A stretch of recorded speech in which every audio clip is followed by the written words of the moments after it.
Shalom, saya Yolanda Mamantu, mahasiswa semester 4 program studi pastoral konseling di Institut Agama Kristen Negeri Manado. Pada saat ini saya akan membawakan materi dari mata kuliah pastoral diagnostik yang diampu oleh Pendeta Johan Breck. Adapun materi yang akan saya bawakan di dalamnya berisi tentang macam-macam pendekatan beserta pengertiannya, kemudian ada teknik dalam melakukan pendekatan tersebut, serta tujuan dari konseling melakukan pendekatan tersebut. Kita masuk pada pendekatan yang pertama, yaitu pendekatan psikoanalisis.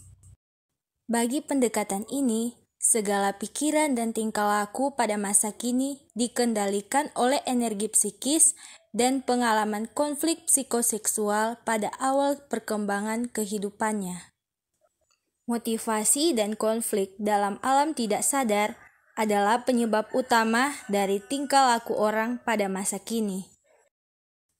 Teknik kunci yang digunakan adalah menafsirkan, analisis mimpi, asosiasi bebas, analisis resistensi, berupa penolakan untuk menghindari kecemasan yang diperkirakan akan muncul, dan transferensi. Tujuan dari pendekatan ini sendiri adalah agar konselor dapat menolong konseli menyadari konflik yang ada dalam dunia tidak sadar, perkembangan psikoseksual, dan masa kecil dari konseli.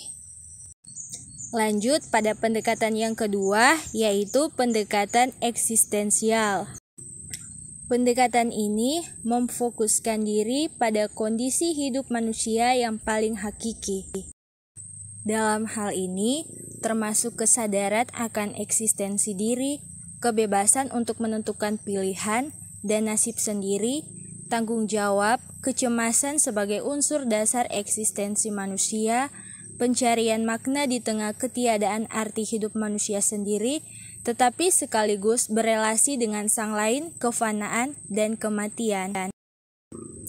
Bagi pendekatan ini, teknik adalah nomor 2, dan yang utama adalah kualitas hubungan antar konselor pastoral dengan konseli. Tujuan dari pendekatan ini adalah agar konselor dapat membantu konseli untuk melihat bahwa dirinya adalah makhluk bebas. Konselor membantu konseli untuk menyadari kekuatan, kemampuan, dan kemungkinan yang mereka miliki, mengidentifikasi hambatan yang mengganggu kebebasan dan pertumbuhan dari konseli. Pendekatan yang ketiga yaitu pendekatan yang berpusat pada person. Antropologi pendekatan ini sangat optimis dan non-deterministik. Dalam hubungan konseling, konseli mengalami apa yang sebelumnya tidak disadarinya. Konseli mengaktualisasikan potensinya dan bertumbuh menuju kesadaran yang penuh, spontanitas, percaya diri, dan mengarahkan diri sendiri. Pendekatan ini memanfaatkan beberapa teknik, namun yang terpenting adalah sikap dan keterampilan konselor dalam membangun relasi yang berkualitas dengan konseli, yang kemudian diharapkan itu dapat dialihkan ke hubungan konseli dengan orang sekelilingnya. Tujuan dari pendekatan ini adalah untuk menciptakan iklim sedemikian rupa sehingga konseli dapat melakukan eksplorasi diri dan mengetahui hal-hal yang menghalangi pertumbuhannya dan memahami aspek-aspek kehidupan dirinya yang semula tidak diakui atau rusak. Kemudian pendekatan yang keempat yaitu pendekatan Gestalt. Dalam pendekatan ini, seorang individu berjuang untuk menjadi utuh dan mengintegrasikan tata pikir, tata rasa, dan tata laku. Pendekatan ini menekankan pada pengaruh unfinished business pada tingkah laku masa kini. Teknik kunci yang biasa digunakan antara lain menantang, dialog tentang hal-hal yang sangat menekan jiwa, permainan peran, mengekspresikan perasaan yang belum pernah diekspresikan, mengemukakan kembali perasaan bersalah, dan hal-hal yang dianggap tabu pada masa lalu. Gestalt juga menggunakan analisis mimpi Dalam praktik pastoral konseling kedukaan, digunakan teknik kursi kosong Gestalt. Tujuan dari pendekatan Gestalt adalah untuk membantu konseli mencapai kesadaran tentang pengalamannya dari waktu ke waktu, menantang konseli untuk mencari dukungan internal sebagai pengganti dukungan eksternal. Lalu pendekatan yang kelima yaitu pendekatan Alderian. Pendekatan Alderian bertumpu pada pendekatan pertumbuhan. Pendekatan ini bertumpu pada kemampuan manusia untuk hidup dalam masyarakat secara bersama. Pendekatan ini menekankan pada keutuhan kepribadian. Keterampilan dan teknik yang digunakan oleh pendekatan ini seperti memperjelas, memberi dorongan, menantang, menafsirkan, mengumpulkan data untuk membuat sejarah hidup, kontra-konseling, memberi tugas rumah, usulan dan nasihat, mengusulkan sesuatu yang sangat bertentangan. Tujuan dari pendekatan ini adalah untuk membantu konseli menciptakan tujuan dan arti hidup yang hakiki. Konselor mendorong konseli agar mengembangkan tujuan-tujuan sosial yang berguna, mengubah tujuan yang salah atau motivasi yang salah, dan membantu konseli untuk merasa sejajar dengan orang lain. Lanjut, pendekatan keenam, pendekatan analisis transaksional. Pendekatan ini terfokus pada jenis-jenis permainan komunikasi konseli yang dipakai untuk menghindari hubungan yang intim, akrab, atau dalam. Teknik kunci dalam konseling pendekatan ini adalah daftar pertanyaan pola hubungan yang ada untuk mengecek kapan pola hubungan itu ditanamkan. Tujuan dari pendekatan ini adalah untuk membantu konseli bebas dari permainan, skrip, dan mempunyai otonomi dan kebebasan sendiri untuk memilih apa yang mereka inginkan, dan membantu konseli dalam mengambil sebuah keputusan.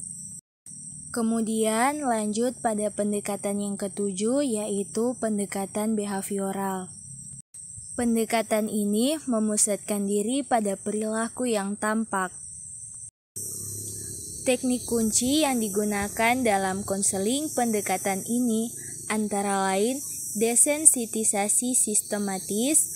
Ada teknik lain juga antara lain desensitisasi dalam kehidupan nyata, pelatihan relaksasi, penguatan perilaku, memodel atau mencontoh, memonitor perilaku sendiri, penghentian pikiran yang merusak, pelatihan bersikap tegas, pelatihan komunikasi dan keterampilan sosial, program manajemen diri, dan latihan tingkah laku baru.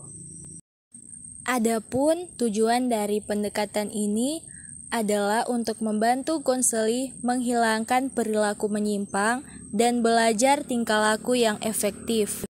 Kemudian pendekatan yang kedelapan yaitu pendekatan emotif rasional. Pendekatan ini membuat konseling pastoral menjadi proses redoktrinasi diri. Konseling pastoral dipandang sebagai proses pengajaran kembali. Teknik yang digunakan antara lain membuang pikiran atau kepercayaan irasional, pekerjaan rumah untuk mengubah cara dan pola pikir, mengubah bahasa dan pola pikir, permainan peran, berkhayal, membayangkan, dan latihan tingkah laku baru untuk mempermalukan atau melawan diri sendiri, serta mempelajari dan berlatih tingkah laku yang lebih sehat. Tujuannya adalah untuk membantu konseli menghilangkan pikiran-pikiran yang cenderung merusak dirinya sendiri dan membantu mereka untuk lebih toleran serta rasional tentang kehidupan. Kemudian konselor membantu konseli untuk memecahkan persoalan kehidupan pada masa kini dan mendatang dengan metode ilmiah. Kemudian pendekatan yang ke-9, pendekatan yang terakhir, yaitu pendekatan realistis. Fokus aliran ini adalah pada sesuatu yang sedang dikerjakan oleh konseli. Orang bertanggung jawab atas dirinya sendiri. Pendekatan ini umumnya menggunakan teknik aktif, direktif, dan didaktif. Tujuan dari pendekatan ini sendiri adalah untuk membantu konseli agar lebih kuat dan rasional secara emosional dan pikiran untuk menerima tanggung jawab atas kehidupannya. Sekian pemaparan materi dari saya, semoga materi ini dapat bermanfaat. Terima kasih.